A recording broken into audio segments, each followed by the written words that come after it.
Hello friend, आपका स्वागत है आपके अपने यूट्यूब चैनल ऑनलाइन शिक्षण पर। दोस्तों, आप लोग फटाफट जुड़ जाइए और अपने साथियों को, अपने मित्रों को थोड़ा शेयर कर दीजिए, जिससे कि उनको भी फ़ायदा हो सके। भाई, आप लोग अपना ही फ़ायदा ना देखा करें, थोड़ा सा उनको भी फ़ायदा किया करें, जिससे कि जब आप उनको फ़ायदा करेंगे, भगवान आपका फ़ायदा करेंगे, आपका भला करेंगे। तो फटाफट एक बार शेयर कर दीजिए, अन्यथा समझ लीजिए भैया हम कसम दिलाएंगे, फटाफट आप लोग शेयर करेंगे। एक बार हर हर महादेव का नारा लगाएंगे। और आज आपको एक खुशखबरी भी सुनाने वाले हैं दोस्तों। आपको पता होना चाहिए, आपका ये लास्ट टॉपिक है आपके साइंस का। हमने बहुत टटोला और हमने नहीं पाया कि अभी तक जितना हमने पढ़ाया आपको, उसको मतलब उस ज़्यादा ही पढ़ा दिया है, बल्कि आपके UP TET super TET level तक का हमने पढ़ा दिया सारी चीज़ें। और जो आज टॉपिक पढ़ाने वाले हैं ना, इससे अनेकों एग्जाम में आएंगे। इतना समझ लीजिए, आप चाहे जिस एग्जाम में बैठिए, चाहे जितने भी आपके कह लीजिए कि इसके एग्ज़ाम होते हैं, टीचर्स के वैकेंसी जितने भी आते हैं, सारे के लिए आप अप्लीकेबल होंगे और सारे एग्जाम्स को आप क्वालिफाई भी करेंगे अच्छे से पढ़ के दोस्तों, है ना। तो आप नोट्स प्रिपेयर करते चलें, क्योंकि आपके एग्जाम के लिए सबसे महत्वपूर्ण टॉपिक ही होता है जैव विविधता। यानी कि कह लीजिए कि जितने भी इन्वायरमेंट के पोर्शन होते हैं बहुत इंपॉर्टेंट होते हैं, तो आप इसे नोट करते चलेंगे और सारे इन्वायरमेंट के टॉपिक आपको पढ़ा दिया गया है दोस्तों, तो आप उसे भी नोट प्रिपेयर किए होंगे। हमें अच्छा लगेगा अगर आपने प्रिपेयर किया है तो। चलिए, आज हम देखेंगे और आपको लास्ट में एक खुशखबरी भी सुनाएंगे बहुत। ठीक है दोस्तों, बहुत खुश होने वाले हैं आप, तो लास्ट तक बने रहिएगा। चलिए, हम इस क्रम में पढ़ेंगे इसको, जैव विविधता यानी कि बायोडाइवर्सिटी दोस्तों। बायोडाइवर्सिटी पहले क्या होता है, जैव विविधता, जैव विविधता के लिए शर्तें क्या क्या होती हैं, सर्वाधिक जैव विविधता क्षेत्र या फिर स्थान कौन सा है, भारत के जैव विविधता क्षेत्र कहाँ पे हैं, किस जगह पाए जाते हैं, उनके कारक क्या होते हैं, सारी चीज़ें बताने वाले हैं। जैव विविधता के लिए संकट क्यों है, संकटापन्न क्या क्या कारक होते हैं, सबके बारे में बताएंगे। जैव विविधता का संरक्षण किस आधार पर करें, जिससे कि हमारे जैव जितने भी पादप हैं, जितने भी सूक्ष्म जीव जंतु हैं, वह सुरक्षित रहें। आखिर हमको क्या करना पड़ेगा। जलीय जैव विविधता क्या होता है, जल में जो जीव जीवित रहते हैं, जो जलीय जीव होते हैं, वह जलीय जैव विविधता के नाम से जाने जाते हैं। यह क्या होता है, इसके बारे में चर्चा करेंगे। IUCN जो रेड डाटा बुक जारी करती है, जितने भी संकटापन्न पादप होते हैं, प्राणी होते हैं, सूक्ष्मजीव होते हैं, उनके लिए ये पूरा IUCN सहयोग करती है और पूरे देश को अवगत कराती है कि आपके कारनामे का नतीजा यह है कि आज इस प्राणी का जीवन संकटमय है और इसको हम रेड डाटा पत्र में अंकित कर रहे हैं। आगे आने वाले समय में यह प्रजाति आपके कारनामों के कारण, मानव के कारनामों के कारण इसका अंत हो रहा है। जैसे कि इस प्राणी का अंत हो रहा है, उसी तरह आने वाले समय में मानव का भी अंत हो जाएगा, क्योंकि धीरे धीरे जैसे ही जैव विविधता घटती चली जाएगी, हमारे यहाँ से, हमारे पृथ्वी से जितने भी जीव जंतु हैं, अगर उसका खात्मा होगा तो एक दिन आने वाले समय में मानव का भी खात्मा हो जाएगा दोस्तों। तो सबसे पहली ज़रूरत है हमारी यह कि हम एक पेड़ लगाएं, एक पौधा लगाएं, अपने कम से कम अपने एक वर्ष में, अपने जो हमारा आता है बर्थडे, जिस समय हम मनाते हैं अपना जन्म दिवस, कम से कम जन्म दिवस, तो उस समय तो कम से कम जरूर लगाएं, या फिर अपने मम्मी पापा के जन्म दिवस के दिन दौरान जरूर लगाएं एक। ठीक है दोस्तों, आप लोग का ऑनलाइन शिक्षण आप लोग से एक चीज़ चाहता है कि आप एक पौधा जरूर लगाएं दोस्तों। चलिए, इसके आगे बात कर लेते हैं, आखिर क्या होता है जैव विविधता। जैव विविधता क्या होती है दोस्तों, तो याद रखेंगे, किसी किसी किसी इको सिस्टम, किसी इकोसिस्टम में सजीव, किसी इकोसिस्टम में सजीव प्राणियों की विविधता, किसी इकोसिस्टम में सजीव प्राणियों की विविधता को जैव विविधता कहते हैं। क्या कहते हैं दोस्तों, जैव विविधता कहते हैं। इसको याद रखेंगे, जैव विविधता कहते हैं।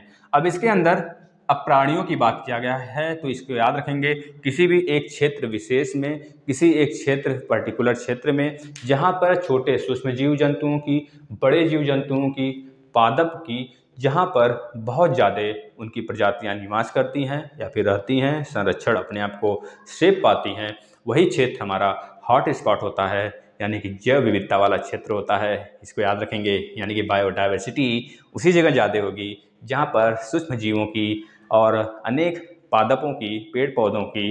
ठीक है दोस्तों, इसके बाद अनेक कह लीजिए कि बड़े जीव जंतुओं की जहाँ पर विविधता होगी, जहाँ पे उनकी प्रजातियाँ अनेकों प्रजातियां पाई जाएंगी, अनगिनत प्रजातियां पाई जाएंगी, वही क्षेत्र होता है हमारा हॉट स्पॉट।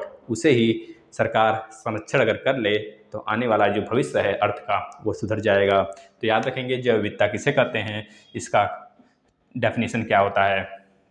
हम बात कर लेते हैं जैव विविधता के लिए शर्त। दोस्तों जैव विविधता के लिए शर्त के बारे में ध्यान से सुनेंगे।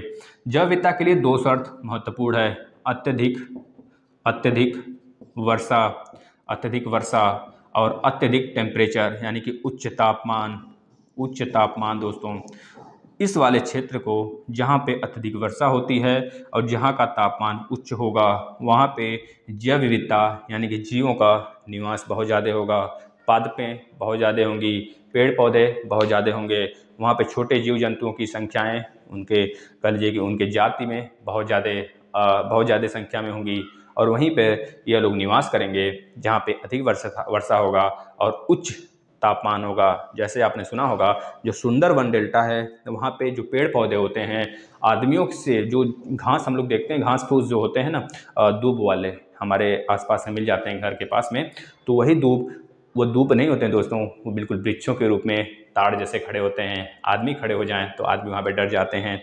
वो खारे पानी में भी अपने आप को सर्वाइव रख पाते हैं क्योंकि उनकी जड़ें अंदर तक होती हैं और उस खारे पानी से वो क्या काम करते हैं, जो मीठे पानी होते हैं उसको सक करते हैं और अपने आप को सर्वाइव कर पाते हैं। उनकी ही वजह से तटीय इलाकों में बाढ़ जो होती है, कह लीजिए कि जो जली कटाव होती है वह नहीं हो पाती है। ठीक है दोस्तों, ये सारी चीज़ें याद रखेंगे।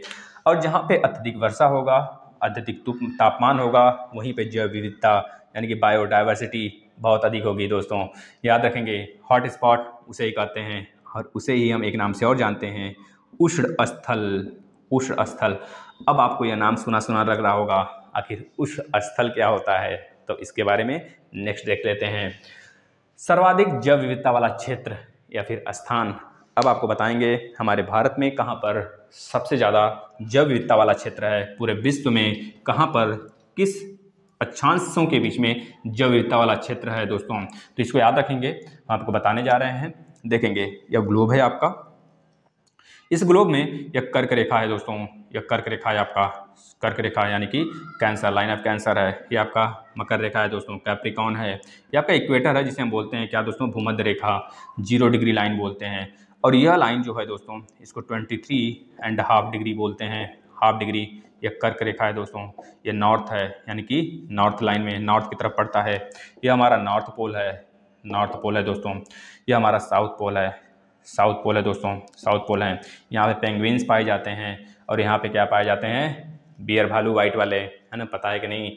यह क्वेश्चन भी बना था एक बार कि जो पेंगुइन होते हैं और बियर भालू होते हैं, क्योंकि बियर भालू जो होते हैं पेंगुइन उनका भोजन है, तो पेंगुइन और बियर भालू क्यों एक दूसरे को नहीं खा पाते हैं, क्योंकि इनका निवास स्थान दूसरे जगह है। दोस्तों याद रखेंगे, ठीक है ना। अब यहाँ पे साउथ की बात करेंगे तो यहाँ पे मकर रेखा की बात हो जाती है, मकर रेखा, तो यहाँ पे 23.5 दोस्तों, हाफ डिग्री।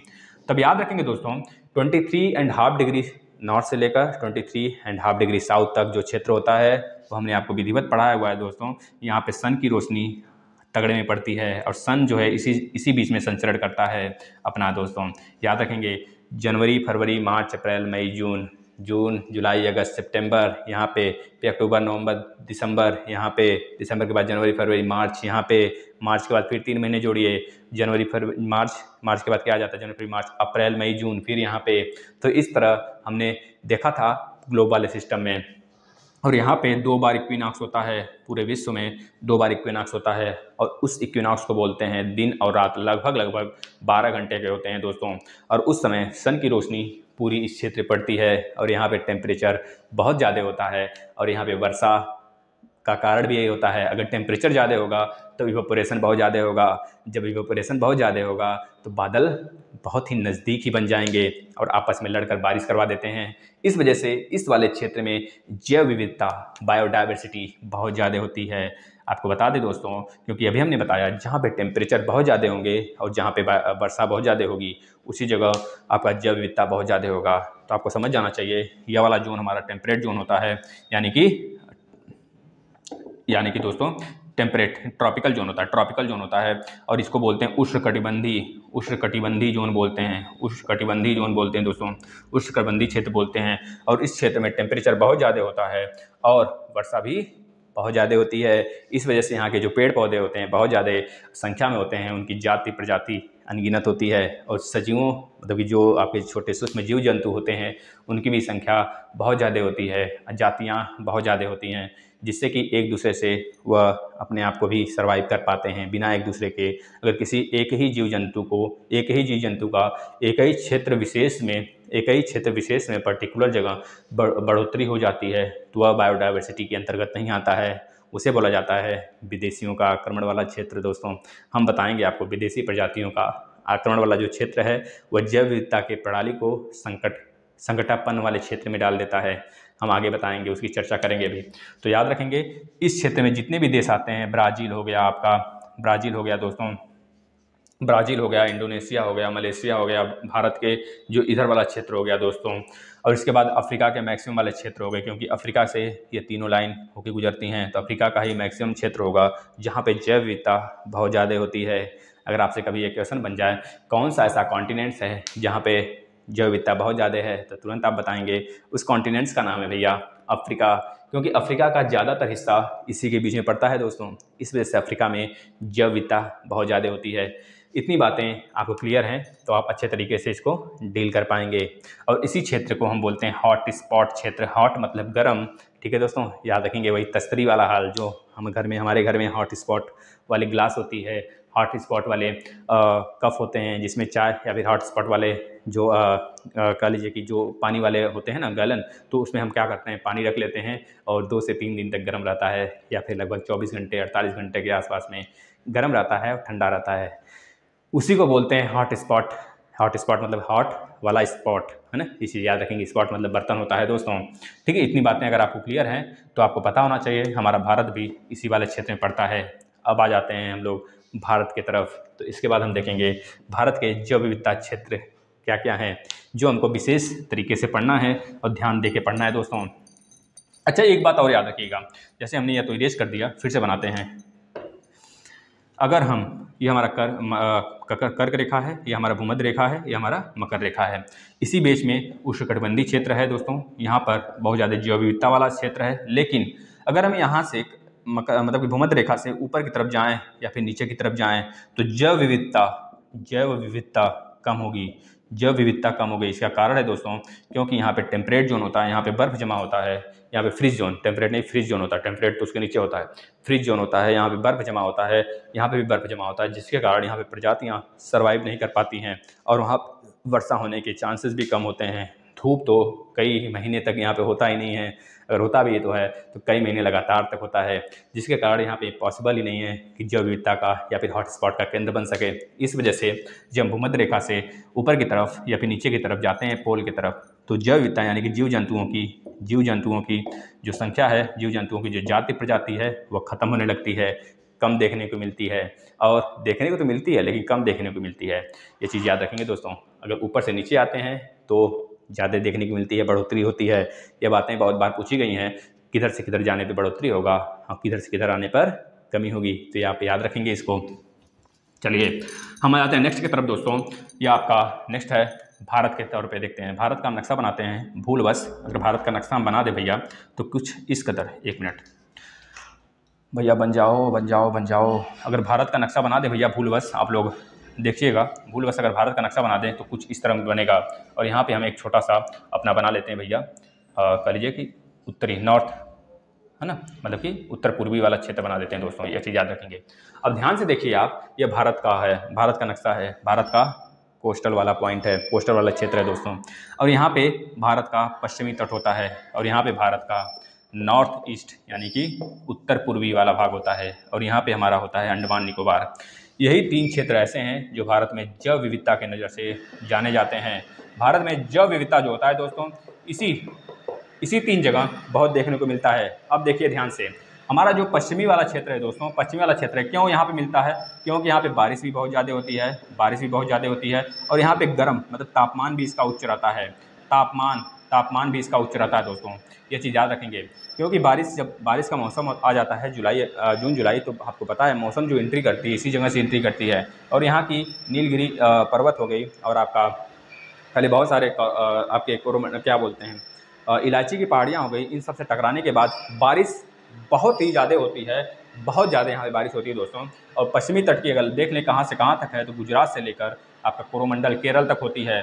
सौराष्ट्र प्रदेश हो गया, इसके बाद आपका कोरोमंडल तट हो गया, फिर इसके कोरोमंडल दोस्तों बोल रहे हैं, कोरोमंडल, हाँ सही तो है, कोरोमंडल हो गया ना, कोरोमंडल होता है ना, क्या होता है यहाँ से यहाँ तक। फिर इसके बाद कन्नड़ हो गया, फिर इसके बाद मालाबार तट हो गया। इस वाले तट पर बहुत ज़्यादा बारिश होती है और तापमान बहुत उच्च होता है। इस वजह से पूरे भारत में अगर बोला जाए कौन सा ऐसा तट है, पश्चिमी तट, पूर्वी तट, आपका उत्तरी तट, कौन सा ऐसा तट है जहाँ पे दोस्तों जैव विविधता का क्षेत्र बहुत अधिक होता है, जहाँ पे प्रजातियाँ बहुत अधिक मात्रा में पाई जाती हैं, जहाँ पे जैव मतलब कि जहाँ पे पेड़ पौधे पादप जो होते हैं असंख्य प्रजाति में पाए जाते हैं। तो आप बताएंगे तुरंत कि हमारे देश का सबसे ज़्यादा जैव विविधता वाला हॉट स्पॉट रखने वाला क्षेत्र है पश्चिमी घाटी।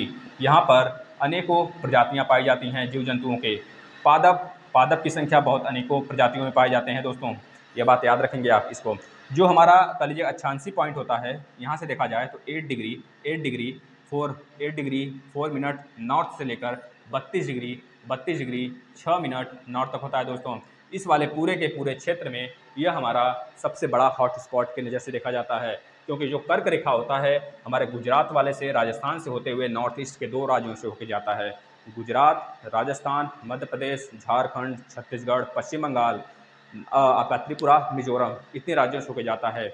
उसके नीचे जितने भी राज्य आते हैं उसके नीचे दोस्तों वह हमारा सब के सब जैव विविधता वाले, मतलब कि कर्क रेखा से नीचे वाला, यानी कि आपका मेन आपको जो बताया कर्क रेखा से जो नीचे है, मकर रेखा से जो ऊपर है, वो जैव विविधता के क्षेत्र से बहुत ज़्यादा अहम रखता है दोस्तों, उसका अहम रोल बहुत ज़्यादा होता है। तो इस तरह आपने जाना यहाँ पे जैव विविधता का कारण क्या है। अब इसके बाद हम चलते हैं, अगर आपसे पूछा जाता है दूसरा क्या है हॉटस्पॉट, तो बता देंगे नॉर्थ ईस्ट दोस्तों, यानी कि पूरब और पूर्व, उत्तर पूर्व जो भारत का क्षेत्र है, जितने राज्य हैं वहाँ पे भी जैव विविधता बहुत ज़्यादा है, क्योंकि यहाँ पे हिमालय की पहाड़ियाँ हैं दोस्तों। आपको पता होना चाहिए हिमालय की पहाड़ियाँ से बर्फ, मतलब कि बादल जब लड़ते हैं, बादल लड़ने के बाद वहाँ से बादल जब फूट जाते हैं तो बारिश करवा देते हैं, क्योंकि यहाँ पे बहुत ऊंची ऊंची पहाड़ियाँ हैं अगर देखा जाए पूरब की तरफ।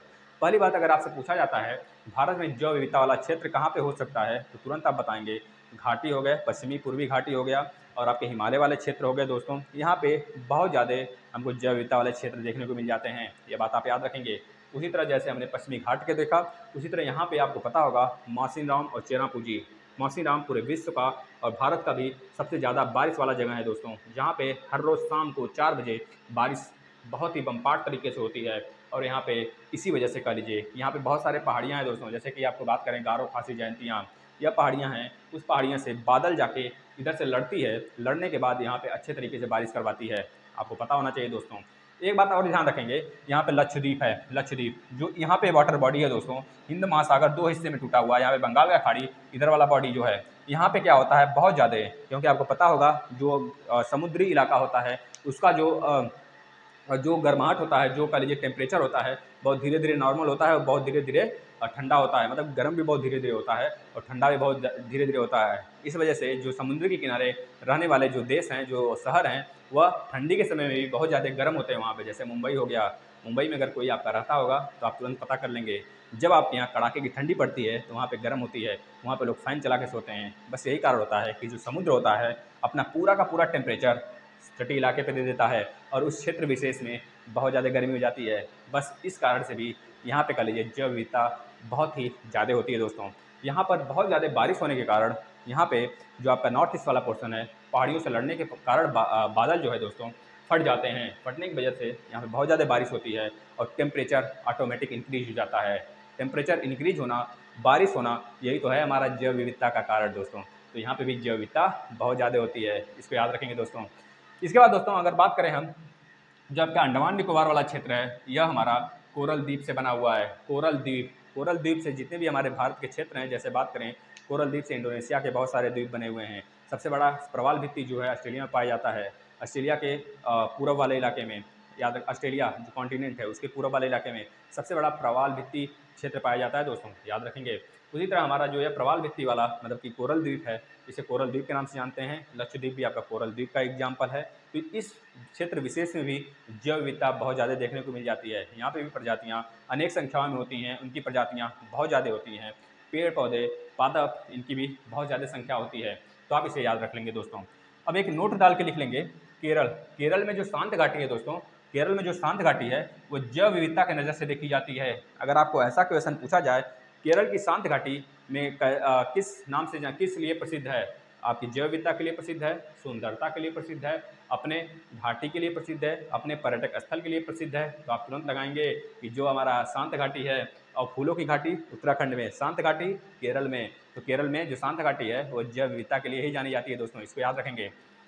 अब एक बात याद रखेंगे दोस्तों, 22 मई को जैव विविधता दिवस मनाया जाता है। हमारे मित्रों, हमारे साथियों, आपको पता होना चाहिए जितने भी पर्यावरण से रिलेटेड दिवस होते हैं आपके टंग्स पे होना चाहिए, आपके जुबान पे होना चाहिए। सोते हुए भी अगर आपको बोले है उठ, चल बता क्या होगा जैव विविधता दिवस, जैव विविधता दिवस बता, तुरंत बताना है 22 मई। उठ उठ उठ उठ बता थोड़ा सा, अपना पृथ्वी दिवस कब मनाया जाता है, तुरंत बताओगे 22 अप्रैल को। सो क्यों रहा है बे, उठ उठ उठ उठ उठ, चलो बताओ थोड़ा सा तो। पर्यावरण दिवस कब मनाया जाता है, तो तुरंत बताओगे 5 अप्रैल को मनाया जाता है। मतलब टंग्स पे होना चाहिए ये सब सारी चीज़ें, क्योंकि अनेक एग्जाम में पूछा जाता है। आपके टीचर वाले जितनी वैकेंसी निकलते हैं, चाहे वो प्राथमिक हों, चाहे आपके प्राइमरी हों, चाहे सेंट्रल लेवल के हों, हर जगह पूछ लिए जाते हैं। तो याद रखेंगे 22 मई, 22 अप्रैल, 22 अप्रैल को दोस्तों पृथ्वी दिवस, 22 मार्च को जल दिवस, 5 अप्रैल को जैव विविधता दिवस, 16 सितंबर को ओजोन दिवस। ये बिल्कुल टंग्स पे होना चाहिए दोस्तों, ठीक है ना। थोड़ा सा मज़ा पानी लेके पढ़ेंगे तो ज़्यादा स्ट्रेस लेने से कोई फ़ायदा नहीं है, क्योंकि स्ट्रेस लेने से शरीर खराब हो जाते हैं और हेल्थ भी बहुत ज़्यादा ज़रूरत है ना दोस्तों। जैसा कि कोरोना ने हमें सिखा भी दिया कि भैया किसी से नहीं, हेल्थ से तो कम से कम प्यार कर लो, हेल्थ से प्यार करके पढ़ाई करो, सारी चीज़ें मस्त होंगी, है ना। और इस चीज़ को हम झेल भी चुके हैं दोस्तों, अपना कभी शेयर करेंगे, बताएंगे आपको कुछ। अब देखिए दोस्तों, जैव विविधता का अगर जो सबसे पहले जो प्रयोग हुआ था जैव विविधता का, वो सबसे पहले कौन किया था तो बता देंगे वाल्टर। वाल्टर ने जैव विविधता का प्रयोग किया था। जैसे कि ट्रांसले हैं, यह पर्यावरण के बारे में बताए थे सबसे पहले। उसी तरह वाल्टर हैं, वाल्टर जी रोसेन नाम इनका पूरा, वाल्टर जी रोसेन, रोसेन जी ने सबसे पहले जैव विविधता के बारे में बताए थे दोस्तों। इसी तरह एक यूएनओ है दोस्तों, यूएनओ है, यह जैव विविधता के लिए जैव विविधता दशक का घोषणा करी है। 2011 से लेकर 2020 तक वाले दशक को इन्होंने बोला है कि यह दशक जैव विविधता के नज़र से देखी जाएगी। इसको आप नोट कर लेंगे, क्योंकि हर एक दशक यूएनओ के नज़र से महत्वपूर्ण होता है, क्योंकि उस समय किसी एक क्षेत्र विशेष को लेकर यह उसको क्या करती है, बढ़ावा देने के लिए, उसको संरक्षित करने के लिए वह दशक के रूप में घोषणा कर देती है, तो उसको पूरे देश को मानना पड़ता है। तो याद रखेंगे 2011 से 2020 तक के दशक वाले को, जिसको अभी हम लोग क्रॉस करके आगे आए हैं, वह दशक हमारा जैव विविधता दशक है।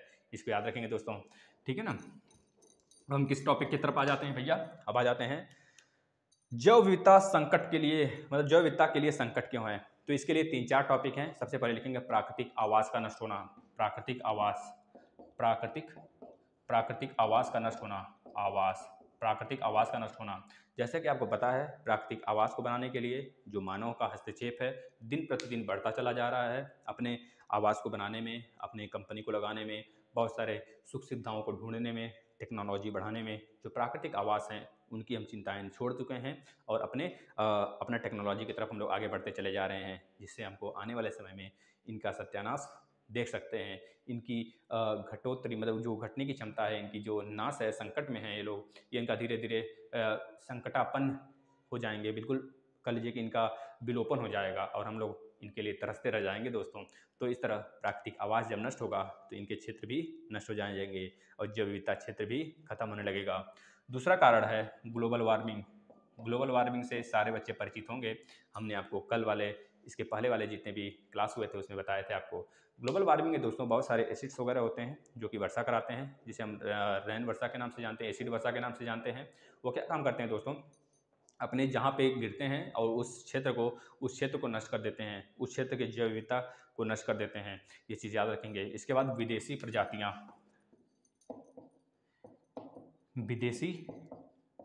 प्रजातियों का आना, का आना। जैसे अगर बात करें विदेशी प्रजातियों का आना का मतलब ये हो गया दोस्तों, आप देखते होंगे कि बहुत ज़्यादा पेड़ पौधे जो होते हैं, लौकी बहुत बड़ी बड़ी हो जाती है, कद्दू बहुत मोटे मोटे हो जाते हैं। ये सब क्या है दोस्तों? ये सब हैं, पता है आपको? मानो कृत्रिम रूप से उनको बड़ा किया जाता है। मतलब जो विदेशी प्रजातियां हैं, हम उनको लाके अपने यहाँ मतलब कि अगर रोपते हैं या फिर उनका उनका एक तरह से क्षेत्र विशेष में उनको मतलब कि बुआई वगैरह करते हैं, तो इस तरह से उस प्रकार की जो मिट्टी होती है, हमारी मिट्टी की उर्वरता नष्ट हो जाती है और हमारी जो जैव विविधता है, यह भी धीरे धीरे नष्ट होने लगता है। तो जो विदेशी प्रजातियां हैं, उनके आक्रमण का बहुत ज़्यादा रोक लगाना है दोस्तों। उनको अगर किसी क्षेत्र विशेष में आना है तो एक तरह से लिमिटेशन हो कुछ, या फिर ना ही लाया जाए तभी बेटर होगा। नहीं तो फिर हमारे यहाँ की जैव विविधता, उर्वरता और हमारे जो जीव जंतु हैं, सबका खात्मा होना अनिवार्य है। अगर बात करें किसी एक ही क्षेत्र विशेष में कोई एक ही प्रजाति निवास करती हो, तो वह क्षेत्र हमारा जैव विविधता की नज़र से नहीं देखा जाता है, वह एक पर्टिकुलर प्रजाति की नज़र से देखा जाता है और वहाँ पे उसी का बोलबाला होता है। जैसा कि आप जानते होंगे, जहाँ पे हमारे यादव भाइयों का गढ़ है, जहाँ पे हमारे किसी एक प्रजातियों का गढ़ है, वह उस प्रजाति के नाम से फेमस होता है वह क्षेत्र, और वह क्षेत्र काफ़ी ज़्यादा उपद्रवी क्षेत्र मान लिया जाता है। तो ऐसे क्षेत्र होते हैं हमारे जैव विविधता के, जो कि हॉटस्पॉट की नज़र से बहुत ही कह लीजिए कि दोस्तों संकटापन्न देश होते हैं, संकटापन्न क्षेत्र होते हैं, और यहाँ पे जैव विविधता का बिल्कुल खात्मा हो चुका होता है। इसके बाद आ जाता है नगरीकरण। नगरीकरण नगरीकरण भी एक कारण है दोस्तों हमारे जैव विविधता का खत्म होना। हमारी जैव विविधता जो होती है दोस्तों, उसको कह लीजिए कि खत्म होने के कगार पे बिल्कुल आ चुकी है, क्योंकि जो हमारे नगरीकरण है दोस्तों, औद्योगिकरण हो गया, यह हम दिन पे दिन बढ़ावा इसका दे रहे हैं, जिसके कारण भी हमारे जैव विविधता पे एक संकट मंडरा रहा है। आने वाले समय में अगर ये कम होता है तो ठीक है, अन्यथा इसी तरह धीरे धीरे जैव विविधता खत्म होने के कगार पे आ जाएगी।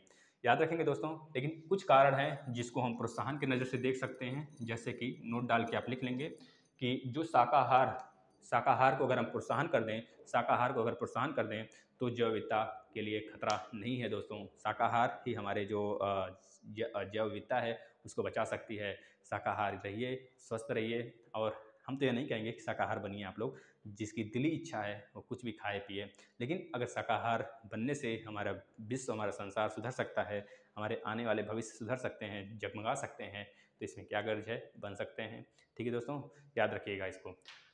अब इसके बाद हम आ जाते हैं जैव विविधता का संरक्षण। जैव विविधता का संरक्षण, जैव विविधता का संरक्षण दो तरीके से होता है। एक होता है इन सीटू, एक होता है एक्स सीटू दोस्तों। इन सीटू में क्या होता है? इन सीटू में क्या होता है दोस्तों, जहाँ की मतलब इसे बोलते हैं स्वस्थाने। इन सीटू का मतलब स्वस्थाने होता है, और एक्स सीटू का मतलब होता है दोस्तों बाह्य स्थानीय पद्धति। तो दोनों पद्धति अलग अलग है। स्वस्थानीय मतलब इन सीटू, मतलब कोई भी क्षेत्र विशेष की प्रजाति है तो उसको उसी क्षेत्र विशेष में उसका संरक्षण कर देना, उसको कहीं ले ना जाना। मतलब कि अगर उनकी संकटापन्न स्थिति आ गई है जिस क्षेत्र में वो रहते हैं, जैसे कि अगर देख लें बाघों की संख्या, अपने डॉल्फिन की संख्या देख लें, अपने हाथी की संख्या देख लें, तो 1992 में जो आया था हाथी संरक्षण हो गया, आपकी कह लीजिए कछुआ संरक्षण की बात हुई थी, है ना। इसके बाद बात कर लें दोस्तों डॉल्फिन संरक्षण 2008-10 में, और बात कर लें जैसे बहुत सारे जीव जंतु हैं, जैसे कि 1973 में आपका बाघ संरक्षण की बात हुआ था। तो ये सारे जो संरक्षण आए थे, यह अगर स्वस्थानीय है, इन सीटू है, मतलब कि उनके क्षेत्र विशेष में ही उनका संरक्षण किया गया है, वहाँ से अगर उनको बाहर ले जाया जाता है, क्योंकि अगर उनके क्षेत्र विशेष में भी उनको संकटापन्न आ जाता है, फिर संकटापन्न स्थिति बन जाती है, तो उनको वहाँ से भी निकाल कर हम किसी घर में या फिर किसी ऐसे जगह उनका संरक्षण किया जाता है जहाँ पे वह सेफ होते हैं। ऐसे जगह को हम बोलते हैं एक्स-सीटू। याद रखेंगे दोस्तों, जहाँ पे उनको एक जगह से ले जाके दूसरी जगह रखा जाता है। जहाँ पे उनको रखा जाता है वहाँ पे नाइट्रोजन गैस का प्रयोग किया जाता है, जिससे कि वह स्थान उनके लिए उचित हो सके और वह अपना सर्वाइव कर सकें। इसके बाद हम आ जाते हैं दोस्तों जलीय जैव विविधता के तरफ। जलीय जैव विविधता दोस्तों मोस्ट इंपॉर्टेंट है। आपको पता है कि हमारे जो जलीय जैव विविधता है, प्रवाल, जैसे कि बात करें जल के अंदर जितने भी जीव होते हैं उन्हीं के नाम से जाना जाता है जलीय जैव विविधता। प्रवाल भित्ति या फिर प्रवाल द्वीप आप देखे होंगे, कैल्शियम के खोल पर, जो अपना कैल्शियम के खोल पर मतलब कि अंदर रहते हैं, जिसे हम कोरल द्वीप भी बोलते हैं। यह बहुत ज़्यादा जैव विविधता के कारण प्रसिद्ध होते हैं दोस्तों।